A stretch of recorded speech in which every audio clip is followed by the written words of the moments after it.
Hi there, this is Jeff from jeffmobile.com. Today I'm here to talk about one of my favorite subjects, which is video editing. Something I'm really passionate about is the process of taking footage that someone's captured using their camera and taking this footage, doing something with it on the computer, coming out with a final edited product, a final video that someone can watch and appreciate. First concept I want to talk about is the idea of a shooting ratio. Okay, so if you have been shooting video, you usually shoot more video than what your final project is going to be. Unless you're just copying directly from your camera out onto YouTube or the web, not doing any editing at all, the process of editing is usually the process of taking away footage or cutting out stuff. That's why also editing is also kind of called cutting in some cases. So in some feature films, you might have shot 100 hours of footage to get a 2-hour movie, or even more than that.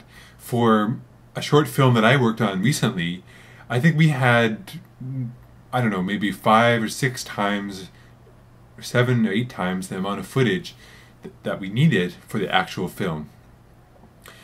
And of course, the more footage you have, the longer it will take to edit your film. That is, it just takes longer to watch it all. The first thing that you have to do when you edit is you have to go through all your footage that you've captured and watch it at least once and make some notes about it. So there are certain things in the film, in the dailies, or they're called the dailies, or the footage that you have. There's certain things in the film that you really wanted to keep, or notes about how you could possibly use various shots in your final product. And it's a good idea if you're working with a director to also sit with the director and watch all the dailies yourself too with them, so they have an idea of what you're working with too, and they can give you their notes.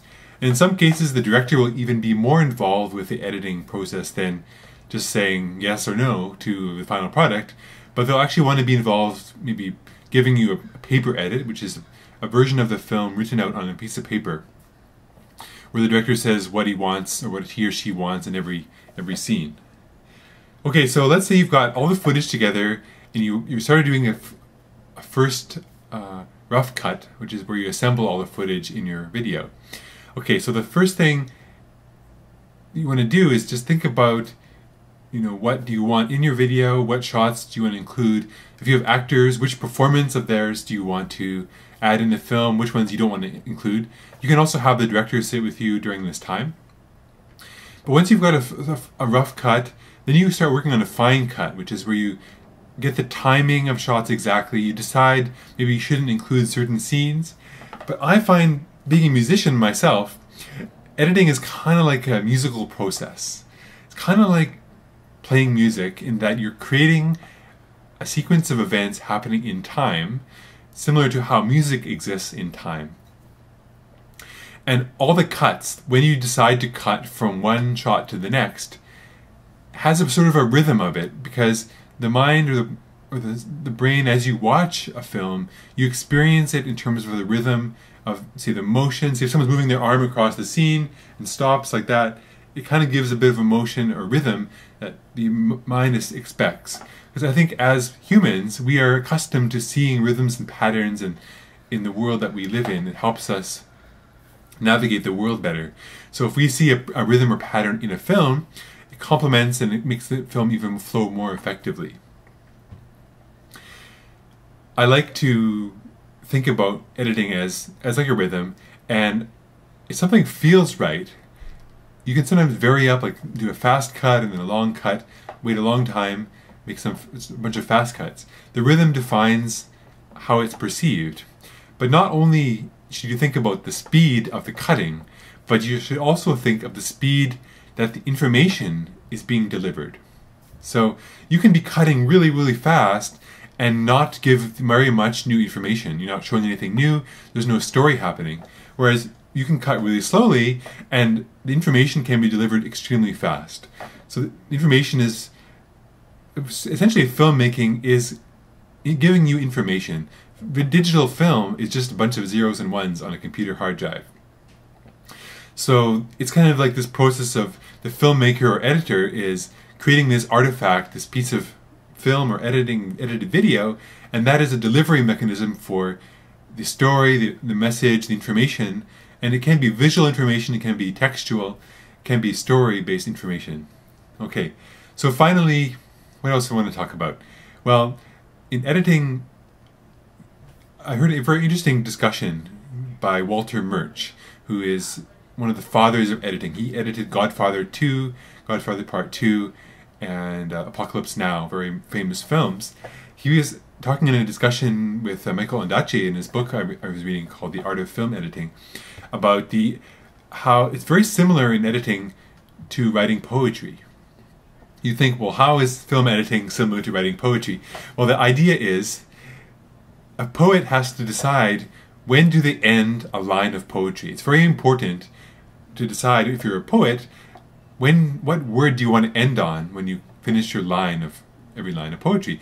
And the way that you cut the lines builds up the feeling of the poem. And similar to that, when you're editing a film, every cut you make to the film is like deciding when to end a line of the poem.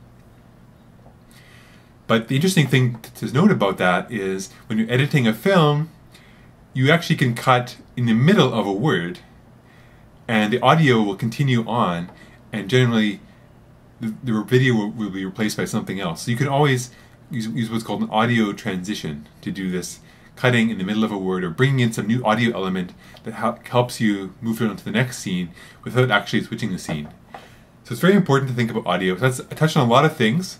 I touched on the process of editing, whereas going down from a large amount of footage to a small amount of footage, the process of working with a director, the rhythm of editing, and the process of when to decide when to cut a particular scene.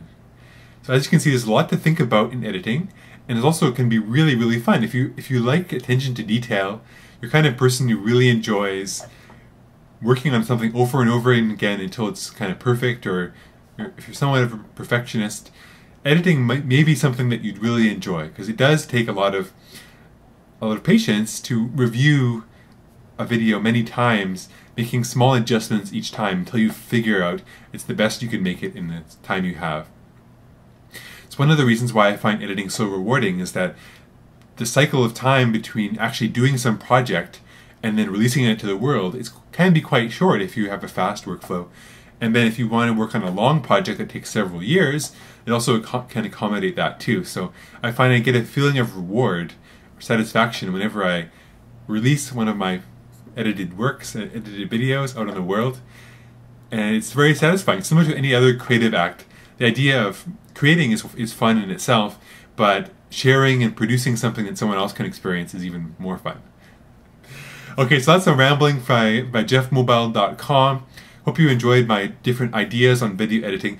If you enjoy video editing yourself and you have some more ideas about it, please leave a video response where you talk about it, or leave some comments in the comments below.